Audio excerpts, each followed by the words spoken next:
It's May 25, 1979. A McDonnell Douglas DC-10, operated by American Airlines, began its takeoff roll from the Chicago O'Hare's runway 32 right. Initially, everything looked okay. But when the plane was about to get off from the ground, the loud bang was heard from captain's side, and the pilots had done everything written in a book, but they lost a battle, and the aircraft eventually disintegrated on impact. So, what caused the worst single aircraft accident in American history? Let's get into it. The accident of American Airlines Flight 191 took place on May 25, 1979.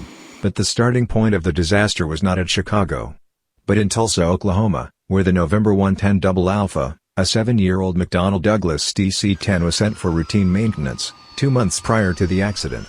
The DC-10, like other jet aircraft, its engines were designed to be easily dismounted from the wings, for either maintenance, or replacing with a new one. Its two wing-mounted engines are connected to the wings via the pylon, and the pylons need 3 attachments, 1 on the back, and 2 on the front of the bulkhead. Their job is to hold the 6-ton engines and the pylons firmly in place, via the spherical bearings on the front bulkhead, and a clevis on the rear. During the maintenance, the left pylon and the bolts, which secured the bearings, were inspected and needed to be replaced, which meant the left engine had to be removed. Speaking of the bearings, the McDonnell Douglas had issued the service bulletins in a year of 1975 and 1978 respectively, calling for the replacement of spherical bearings inside the pylons of the DC-10. However, they were non-critical, and the airlines can decide when they should implement these changes. To remove the engine and pylon from the wing, the McDonnell Douglas advised that they should remove the engine first, then the pylon itself.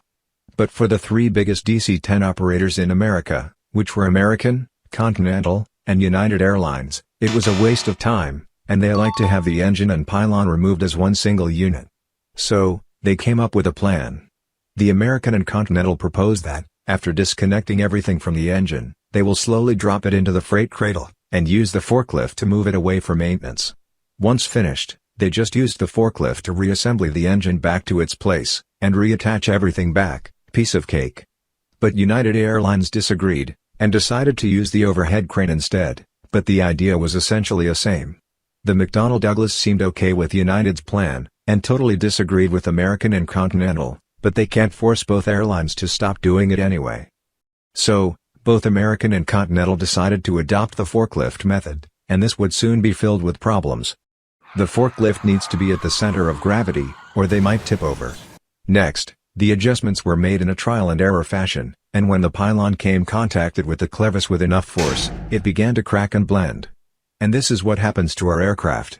Its left engine had been replaced and reattached to the wing, the after-work check had been performed, and the aircraft was put back into service. So, during the subsequent 2 months, it was subjected to the kind of stresses, which helped that small crack to grow bigger and bigger on every takeoff and landing. On the afternoon of May 25, 1979, the November 110 Double Alpha was scheduled to be used for American Airlines Flight 191, a scheduled passenger flight from Chicago O'Hare to Los Angeles. The weather in Chicago was perfect to fly, clear skies and good visibility, but had a little bit of windy, 20 knots northeast with gusts. The crews did a routine inspection on the aircraft. Everything seemed to be in working order, and 258 passengers boarded the aircraft. The crew consisted of 10 cabin crew and 3 pilots, who were very experienced and well-trained, but had very mixed experience levels on DC-10 aircraft.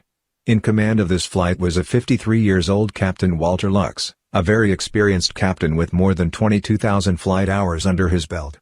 Before DC-10, he had flown at least 7 different aircraft types, which included Douglas propeller-driven aircrafts like the DC-6 and DC-7, and the jet-powered Boeing 707 and 727. A good old veteran pilot to fly with. Well, he was not supposed to fly on this flight, but he decided to take it from his colleague within the last minutes. Together with him his first officer James Dillard, a 49 years old who is also very experienced with 9,275 flight hours. And they were joined by a 59 years old flight engineer Alfred Udovich, who had more than 15,000 flight hours. The captain had plenty of experience with the DC-10, but for first officer and the flight engineer, they were having less than 1,000. At around 3 p.m. in the afternoon, Flight 191 got a pushback from the gate, and they got all 3 engines started. First officer will be a pilot flying, while Captain Lux will talk on the radio and read checklists.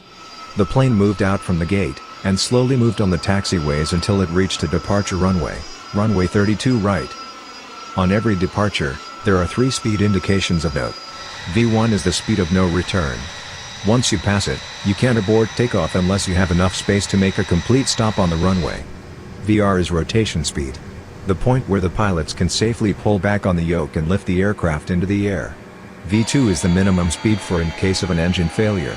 In the case of Flight 191, its V1 speed is 139 knots, VR at 145, and V2 speed at 153. And keep V2 speed in your mind, because it will become so important very soon. As soon as the aircraft entered the runway, both pilots pushed the throttles to take off power. Its 3 General Electric CF6 engines roared to life, and the plane began to accelerate down on the runway like normal. Already reaching its takeoff speed, First Officer Dillard pulled the yoke to lift the aircraft off the ground. At that moment, the large amount of pressure stimulated the fatigue crack inside the aft pylon on the left engine grow, until it finally broke loose, flew over the left-hand wing, before tumbling down and coming to rest on the runway.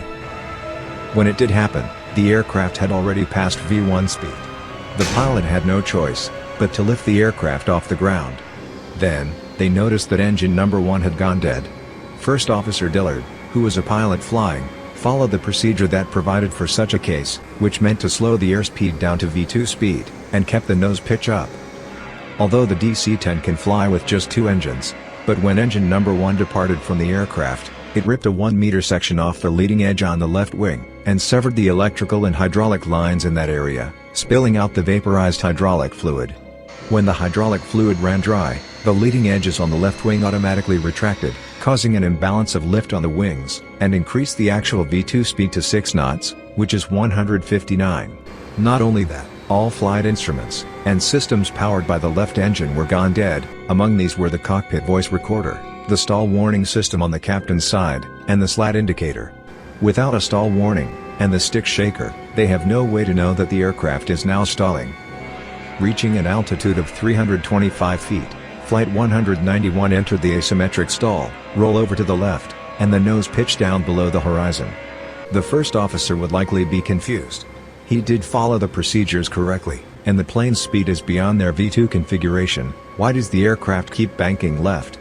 So, he puts more and more aileron and rudder to the right, but no matter what he does, it has taken no effects.